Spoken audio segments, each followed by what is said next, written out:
everyone, I'm Karina Kantas and you are watching Behind the Pen. Today I have a very special guest. This is Chris. He is the author of the, let me say it right now, Pseudoverse series.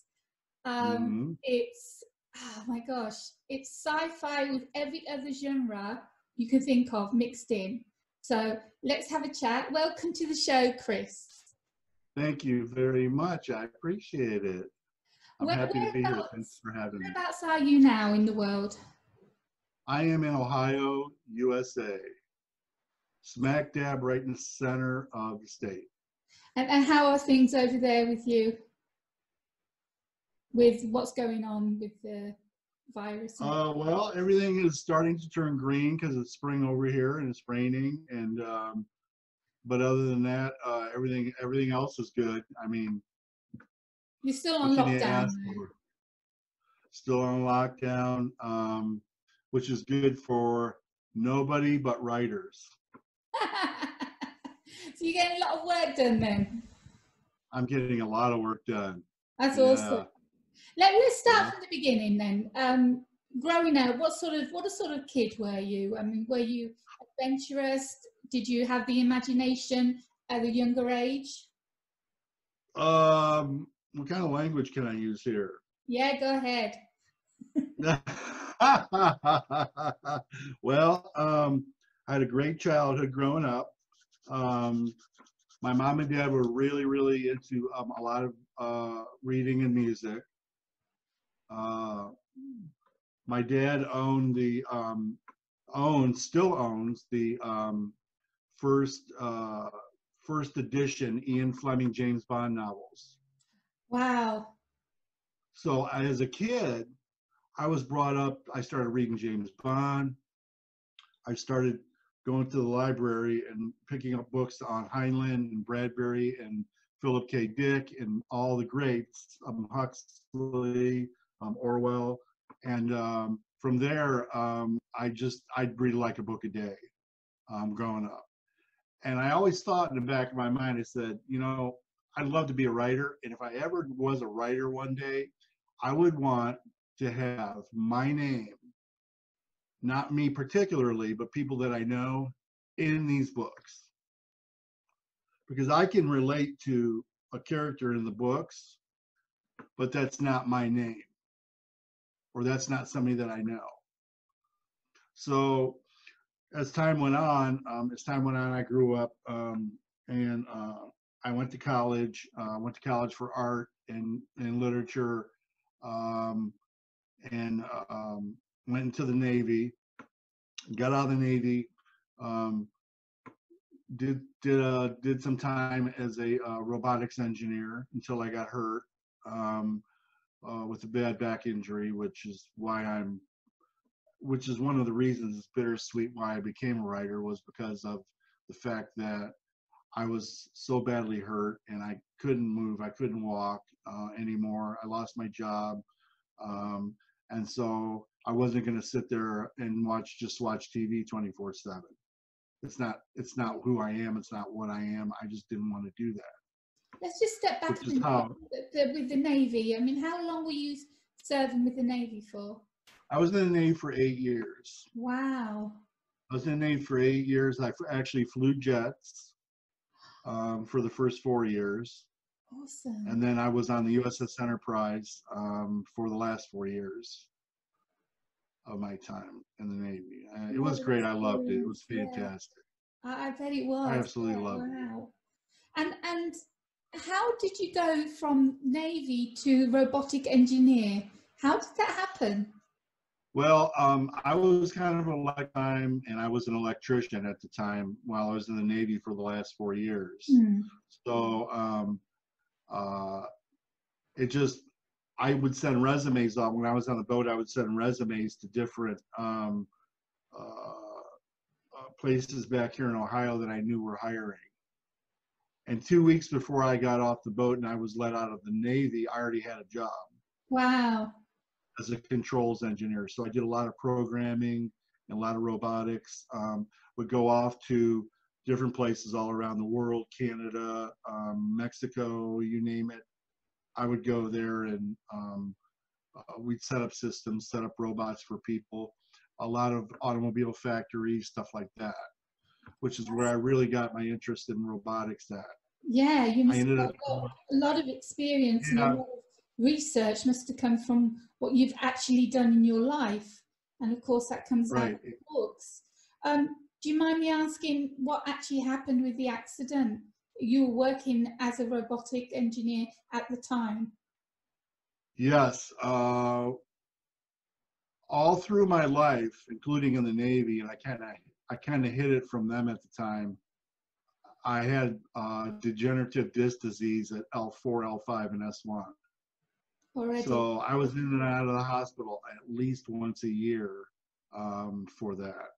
Right. And what they would do is they would normally pump me up full of painkillers and Valiums and send me home and go, okay, he's good. Wow, how did you So get that through the I would Navy? I lay. mean, how did you manage for them So to know?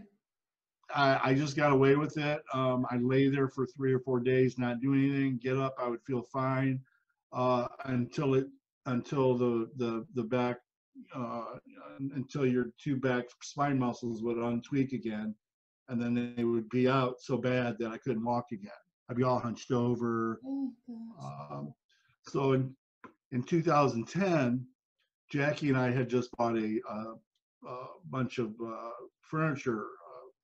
Brand new furniture for the living room, and we had a snowstorm that night. It was extremely, I mean, we had 3 to 4 feet of snow everywhere, and we were hauling this furniture in through the front door, and I heard something snap in my back, pulling this couch off the truck, and I'm like, uh-oh, something's wrong. This isn't like my normal back injury type deal. Well, I couldn't walk for about 2 days. We went to the doctor. He's like, well, he goes, your bottom discs are so far gone.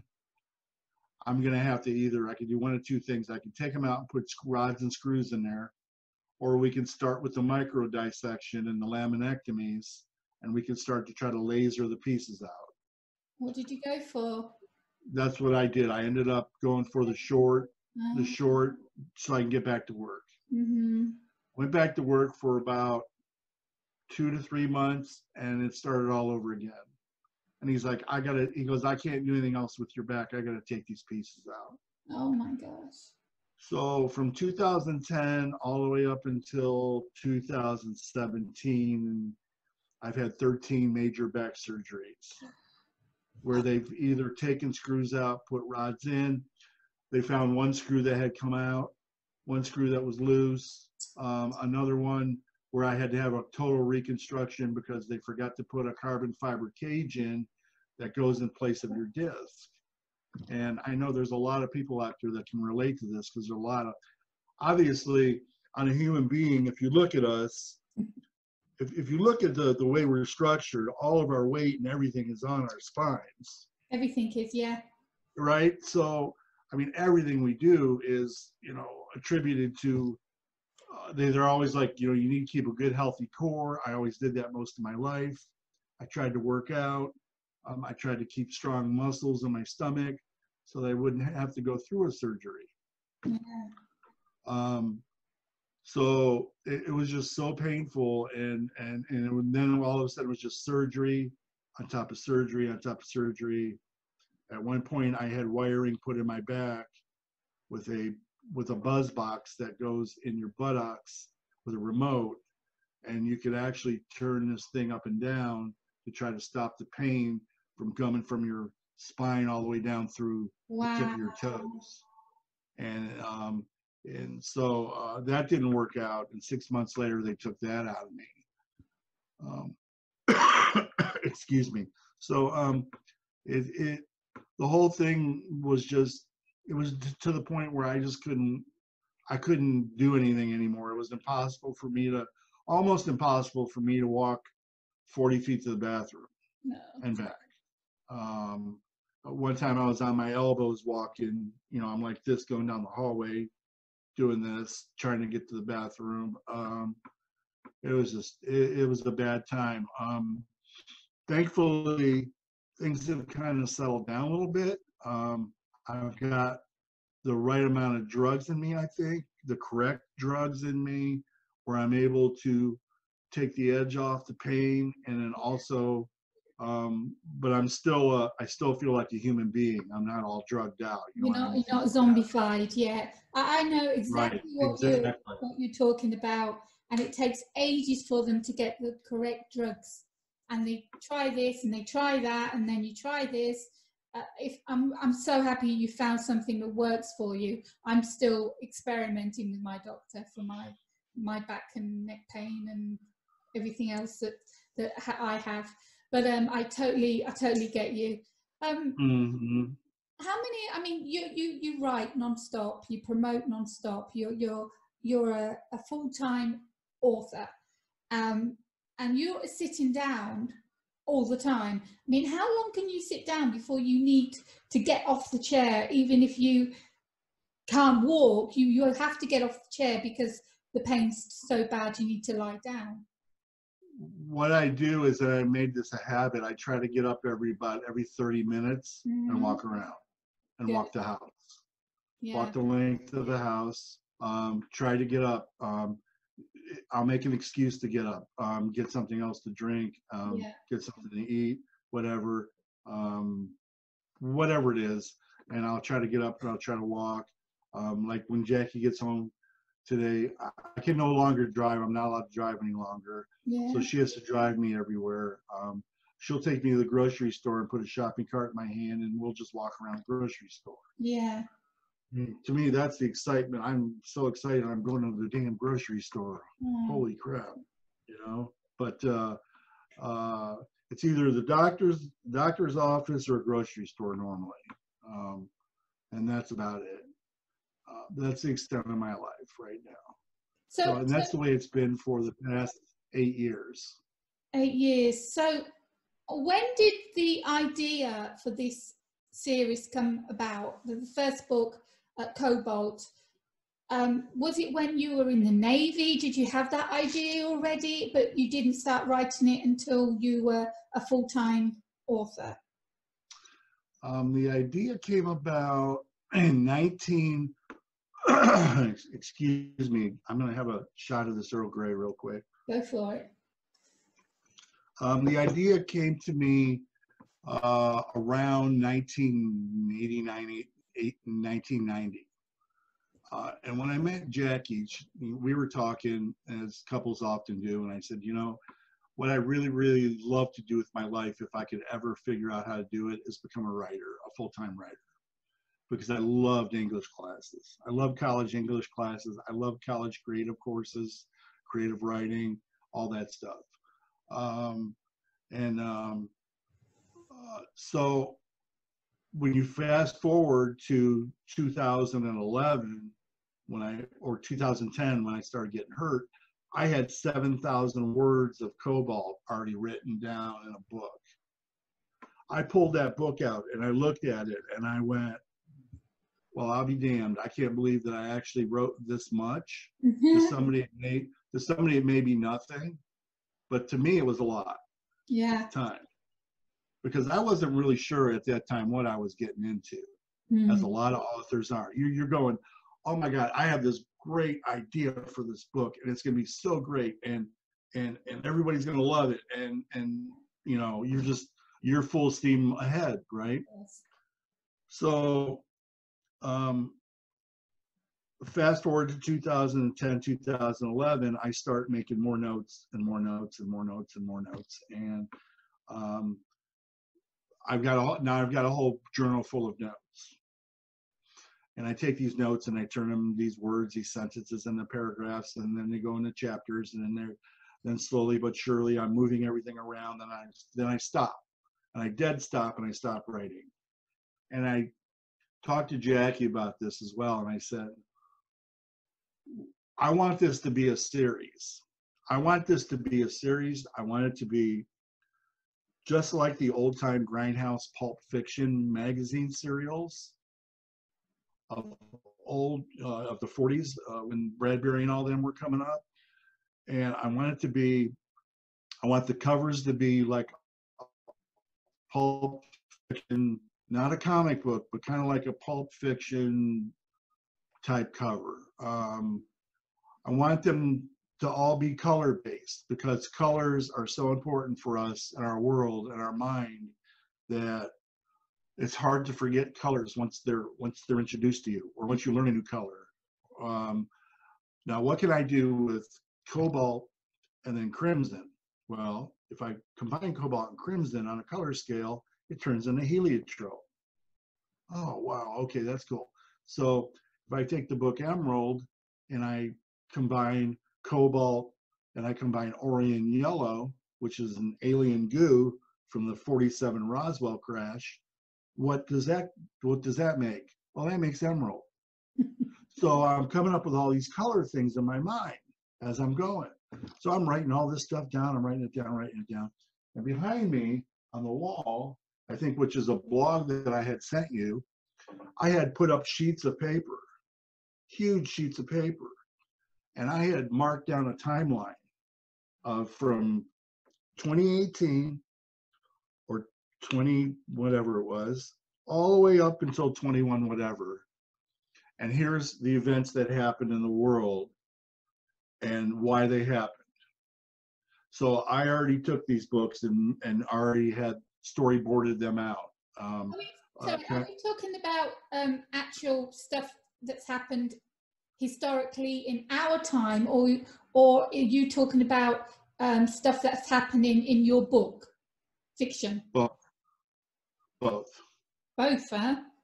Both things, both historical fiction, already things that have happened, which are historically accurate, yeah, and have been researched in the books, down to like street names and numbers in Hawaii, house numbers in Hawaii, street numbers, the type of house, where it sits at, the city it's in, or a major event that's happened around that time, and I blend it into whether it be a technological advance in the human race or it be some type of a major world event. I try to blend that into that story. I have to ask, are you going to put the coronavirus in one of your books? I don't know yet. We don't know yet. We talked about that. This is the biggest world event that's ever happened in my lifetime. And if you're doing what you're doing already with your books, then I it just seems the right thing to do. It's hard not to mention it now. Mm-hmm. Especially if you're in the future looking back going, oh yeah, remember when in 2020. And the problem is, well, it's not really a problem. I shouldn't say it's a problem, but I've already have a huge plague in my books between Crimson and heliotrope that really affects the outcome of some people's lives. And it's called the Zirconic Plague. Okay. And it was unleashed by Muslim terrorists in my books. And so that had already happened. And that plague, you don't find out anything about that plague until the book Indigo, till 7 books later. So there are some things in my books that are mentioned that maybe in book 1, 2, 3, or 4 that you don't find out about why they really happened until 5, 6, 7, or 8. Yeah, gotcha. Yeah. And so that's how the series and the characters keep hopping from book to book. They may pop in or pop out, either by accident, they're there by accident, or they were meant to be there.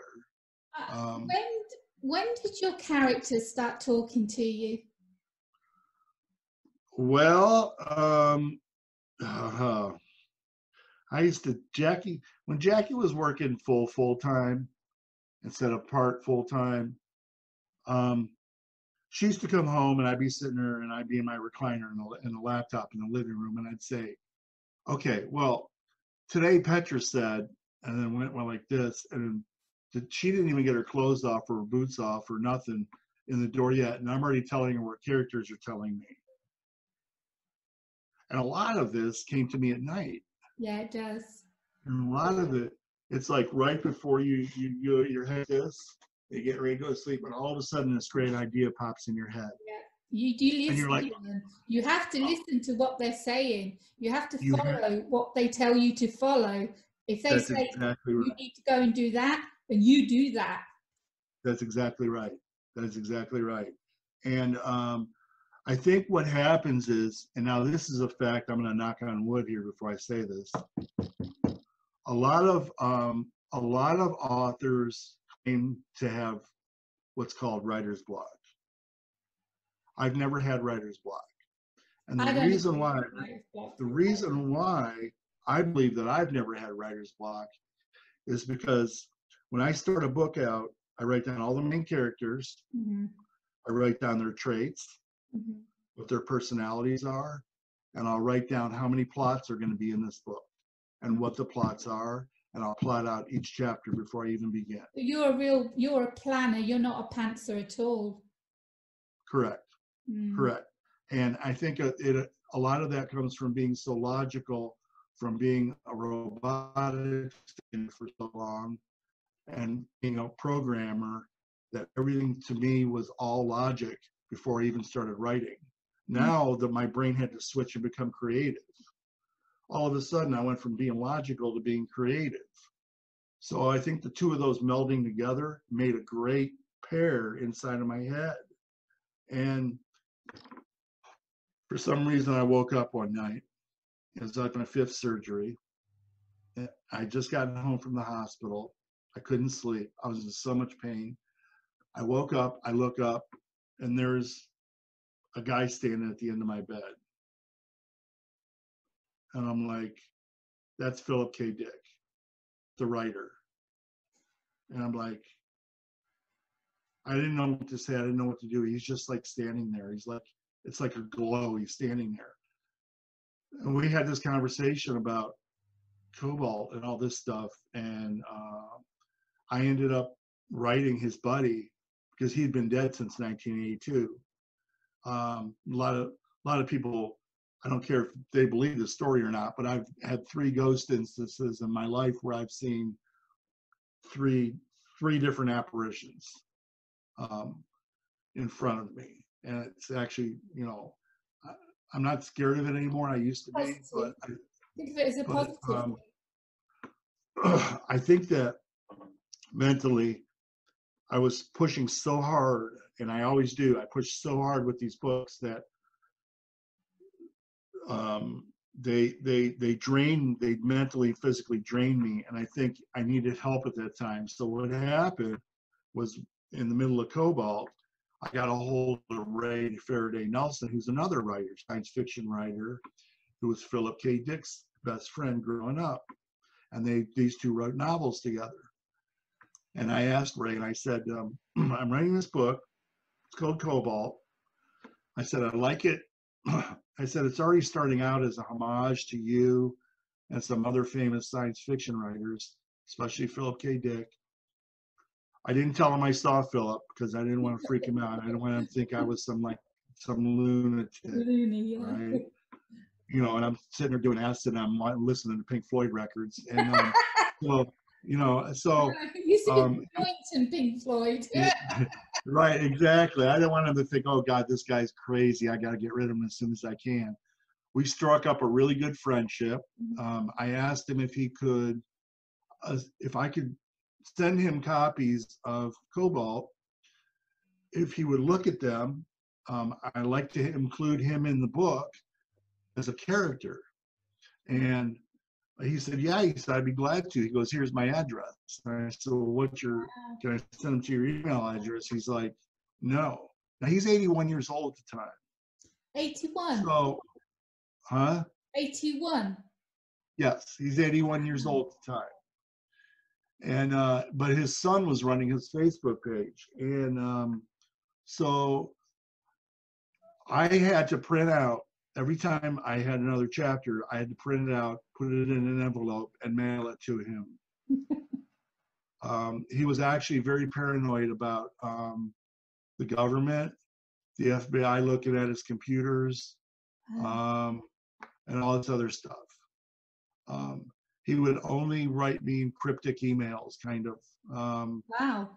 We would write each other, and then he would give me feedback, and then I would continue on with the book, and so on and so forth.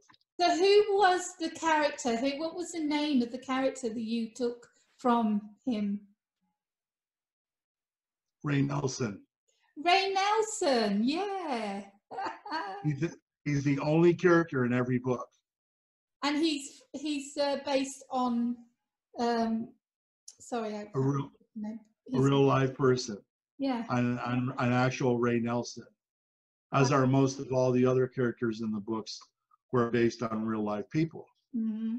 Which is, if we go back one step back to 2011-10, we said when we do the covers, I want the cover art to be either a full pose of a woman, and these books were originally supposed to be a thank you to Jackie for taking care of me. Aww. That's why they were female characters. Aww. There's nothing else behind them. There's no feminism, anti-feminism. There's no, well, I mean, obviously a hot girl with a gun actually looks good. I'm not going to deny that, right? But they were a present, and they were a thank you to her for taking care of me all these years, without her bitching, moaning, or complaining about it. So that's how it started out. But her and I decided that we would take our real friends, our real life friends, and have them model for us, and then have Karina, who does the images on the book covers, take those models and turn them into whoever the main character was in the book, and that person would become that main character. So everyone you see on the front covers of those books are actual real live people that have modeled for us. Amazing.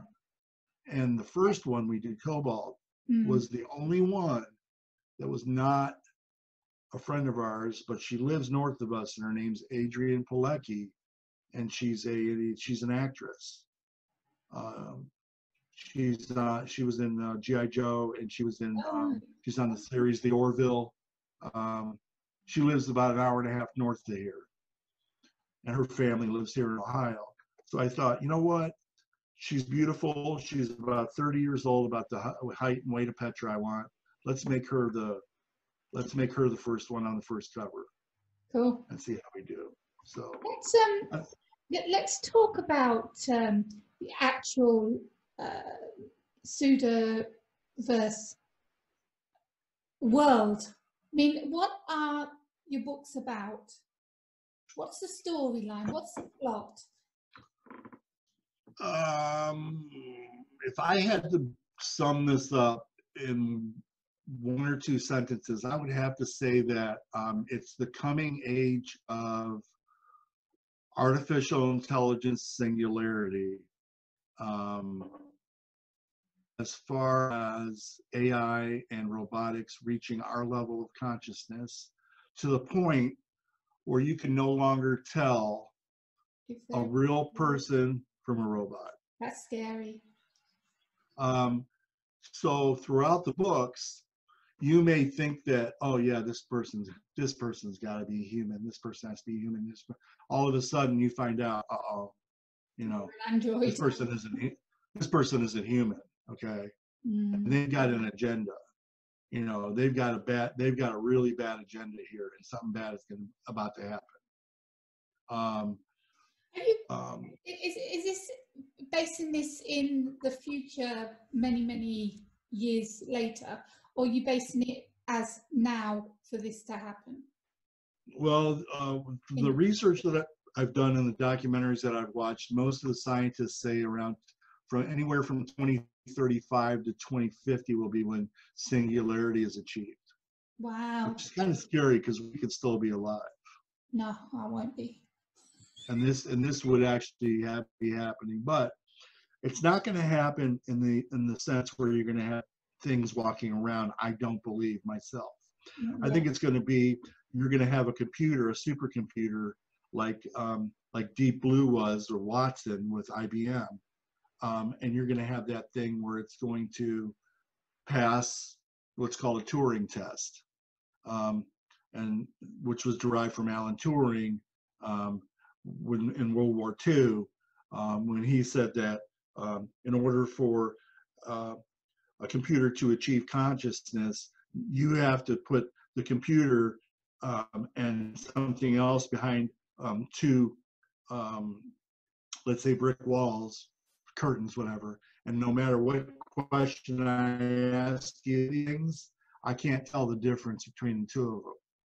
Mm. I'm not going to be able to tell the difference between the human that's sitting over there giving me an answer or the computer that's giving me an answer. You know, it's scary. And that's passing a Turing test. What's scary and what's going to happen in the future is we're going to give too much control to AI, and they are going to evolve. And I mean, I've seen the films, I've seen the sci-fi films, I've read the books, but it's becoming so much reality now that it's quite terrifying when you think that this is going to happen. Yeah. Yeah, exactly. And that's a lot of my books are based on the fact that no matter how many, in fact, Fire, my latest book coming out now, it talks a lot about the kill codes you put into these things to shut them down. The 3 laws of robotics being updated to the 10 commandments of robotics, adding 7 more, because the 3 laws of robotics were written by Isaac Asimov in the book I, Robot. And who's going to be in charge of all this? After the 5th book, after everything settles down, the Earth goes back to normal because we've gotten rid of the AI. I really don't want to give that away too much, but after we get rid of the antagonist in heliotrope, Congress passes a bill saying it's called the Triple Redundancy Kill Switch Bill, where 3 companies at any one time will have a roving briefcase. And if any company at any time sees any other company or hears of any other company doing strange things with AI, they can shut that company down. And then they go in and they investigate. So it's the Artificial Intelligence Triple Redundancy Kill Switch Bill is what they pass. So in Fire, you start out where they're being put through the ringer again because this is happening. How can this happen all over again? Why did this happen all over again? What's going on? This is your fault. You guys, all you scientists did this. And they're like, no, we didn't do this. This came from somewhere else. We had nothing to do with this. Blame so yeah, and then it gets into and then Fire gets into Egyptology, time travel, mind control, prognostication, which is looking forward 30 years ahead on a planet Earth, and using a device called MOT, which is a metaphysical organic time transference machine. So there's a lot of things coming into play, and there's a lot of characters from other books that are coming into Ice and Fire now that came into these last 2 books that I just wrote. You're talking about time travel, but I mean, I know from films and books again that if someone goes back in time and tries to change something, it could actually cause a paradox. So if they're going 30 years ahead and they see something they don't like and they want to go into that time to change it, all hell could break loose. I mean, we're talking major paradox to change something like that. I mean, is that what's going to be happening in your book? When Harmony invents her time travel machine in Indigo, actually that's the 7th book. In the 5th book, it's being used, but in the 7th book, it's how she actually invented it. And it's not actually a time travel machine. It's more like if I know that you're sitting there right now and I look at the clock and it is, I don't know, 12:40 p.m. on Cinco de Mayo, I can tell this machine, I want to go back to that exact date and time, but I will be inside of your head. I'm controlling you. I'm controlling your thoughts and your I'm controlling your thoughts and everything around you in your head now. Wow. That's her time travel. So I had to meticulously go back and find chapters in my books where events had happened, to turn them around, to find a person who was there on that scene on that day, and get inside their head to try to have them stop something from happening, something cataclysmic from happening. So she had to know exactly when that person was going to be in that exact seat at that exact time, and she can go back and now every time she does this, every time she travels like this, 1 minute of her being gone, 1 month of our real time speeds up. Wow. So if she's gone for a month, 10 years have gone by. Wow. But she doesn't age. No. She doesn't age, but everything around her does. Is she, if her mind is in somebody else in another time, is she in our time just sort of standing still in like a coma? She's sitting inside the machine, yeah. And there's a way that she learned how to do this was through DMT, the drug DMT. She learned from the Native Americans. She went to New Mexico. She learned all about DMT and the drug. Nobody knew who she really was yet at the time. It was she had been kidnapped by the Russians, and because she was homeless, and she's H.G. Wells' granddaughter. Her name is Harmony Gemma Wells. Her name is H.G. Wells. So I invented her to be his granddaughter, which at the end of the book, something really cool between her and him happens, and he's thinking, I wonder if there could be such a thing as a time machine. But I'm not going to give it away, but in Indigo, something really cool happens between him and her. Yeah, that really connects really well. Let's just tell me, I mean, how many books are in your series at the moment? You've got another one 25 coming out in July, and how many? There'll be 25 total. You're writing up to 25 books. That's your goal. That's just for this series. And how many have you done published now at the moment? This will be Fire will be number. Well, actually, Fire will be number 12. It's the 10th in the series, but my great grandfather, who was Greek, had written in The Path of the Beast, and Jackie and I, there was only 2 copies of it left, and Jackie actually sat for 2 weeks and transcribed the entire book. No. And then her and I went and re-edited it and brought it up to today's kind of editing standards. And then we redid the cover. There's only 2 hardbound books left, and it's a 200-year-old Greek story that was handed down through our family. That's beautiful. So that's one. And then I wrote a small, short children's book about a pair of kids on over a vacation building a robot. Yeah. Their school assignment was to build something, and they built a robot that actually worked. And these are extra books outside of the series. Yes, absolutely. You never stop, do you? You never stop. I'm trying not to. I've got so much work to do, and the problem is once I go, well, actually, that's not true. I'm writing Amaranth also at the same time I'm writing Fire. So Amaranth is a book about rock and roll in the future. There's no music anymore. Music has died. So it's not part of the series. Yes, it's part of the series. It'll be part of the series. You're talking about music in this book. And the way that it goes into, the way that it will be a part of the series is that when somebody dies and you can't replace them because they've made a deal with the devil, what's the next thing you're going to do in my series.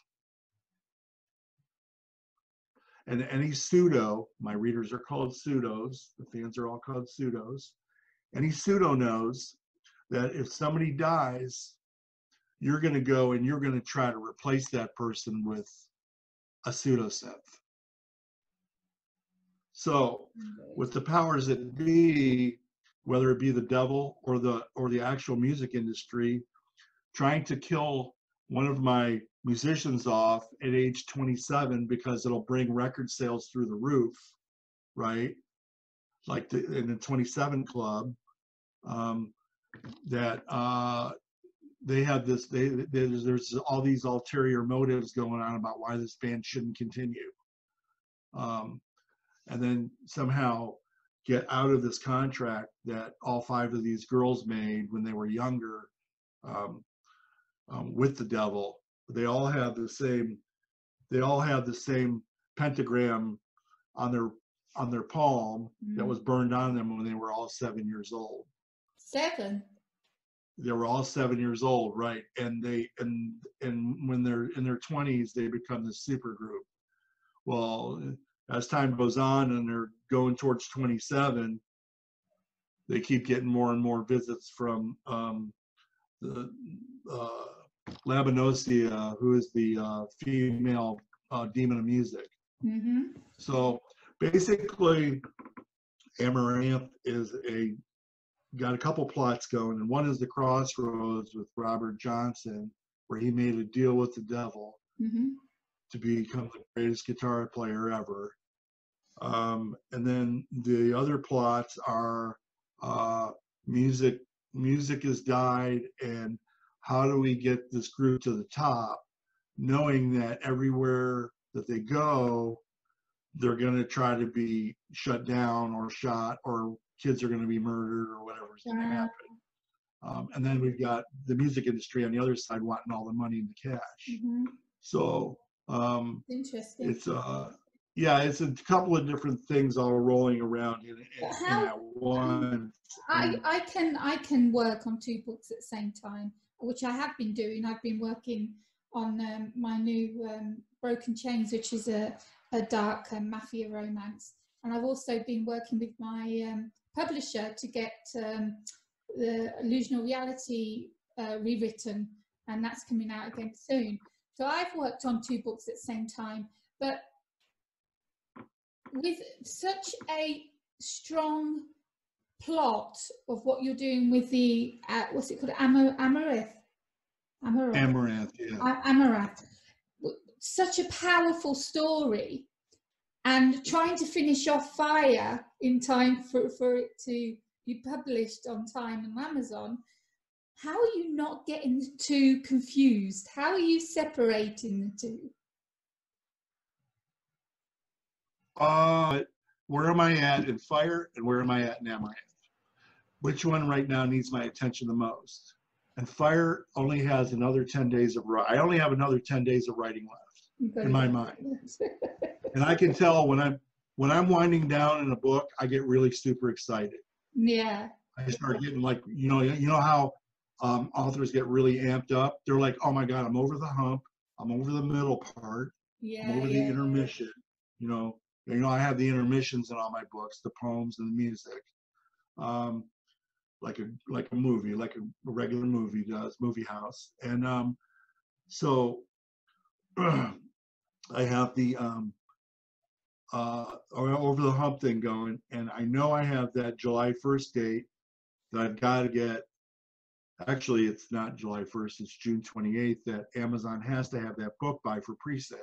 Yeah. Plus, I need to give my editor 5 or 6 weeks to work on it. Yeah, so you've got. Her and I can go back and forth, which pushes me a lot. You know, that right there pushes me a lot. So what I'll do is I'll spend 4 to 6 hours writing Fire, and then I'll put it away. I'll get my journal out. I'll set it next to me, and the next thing I know, if I blank my mind out, all this stuff will pop back into my head. Things I either need to say or haven't said or need to write down. After dinner, I'll open my laptop up again, and then I'll start on Amaranth. right after dinner. I'll start doing that. But, or I'll do research. But you see, if it was me, because of that deadline, because of having to get that manuscript to the editor, I would be leaving the other book and concentrating on Fire. And once Fire's done, clap your hands, wipe your hands, then get back on to that's just me because of the Right. deadline, you know. Right. There's not going to be anybody playing any musical instruments in Fire, so there's no way these are getting mixed up.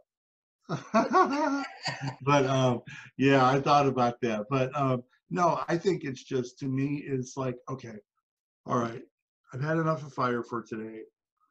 You know, I love this story. I love these characters. I love where it's going. The ending is just gonna blow people away.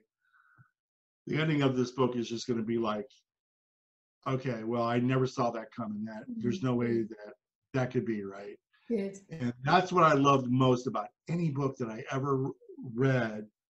And I was always drawn to fiction because of that fact, was because, oh my gosh, I never saw that coming. Twist the right? endings. Yeah. I love books like that. I love those two words with the hyphen in the middle. Aha moment, right? I love those aha moments. I love those. They just always got to me. And I think that's one of the reasons why Cobalt sold so well. And then the rest of the books eventually was because every one of them has, whether it's in the middle of the book or at the end of the book, we'll have aha moments all the way through it. That's awesome, Chris. That's really it's been absolute pleasure chatting with you about this amazing world that you've built. I appreciate it. You've got such an amazing mind, amazing imagination. I wish you appreciate it. With your books. Where can people find them? Where can they go and download or buy a nice paperback copy of your books? Where can they go? Right now, you can go to Amazon and get the matte copies of any of the books. You can go to Lulu and get the glossy copy or the hardbounds at Lulu. Barnes and Nobles has them. The ebooks now are under KDP Select. So they're all at Amazon. The first 4 books are only 99 cents. Wonderful. And they're free on Kindle Unlimited then? And they're free Kindle Unlimited. And then every 2 books after that, it goes up 50 cents. Yeah. So we don't have an ebook that's for sale over $4. That's amazing. So, and then also right now, as I'm writing Fire and as I'm writing Amaranth, every chapter is going on Wattpad. Oh, right. Wonderful. So you can go and you can look at what I'm writing as I'm writing it. Yeah. You can see all the images that I put in there. That's you can fantastic. help me out and vote if you guys don't mind voting. Voting for some of my stories. But yeah, I've got most of Fire and most of Amaranth at Wattpad. That's awesome. You'll the rest of it, CG Blade for them to find you on Wattpad, yeah? CG Blade. CG Blade, well, we're at pseudosynthpress.com. Pseudosynth Publishing, as you can see behind there. You'll see our girl logo, our robot girl logo everywhere you go. Pseudosynthpress.com/CG Blade. And it has all the links to all the books everywhere that you need to go for any glossy matte or ebook that you want. Thank you so much for being a guest on the show. It's been an absolute pleasure. I wish you all the best with your health and, of course, with your books. And love to Jackie. Thank you so much. Thank you very much. I appreciate it. Okay, bye. Thank you. Thanks.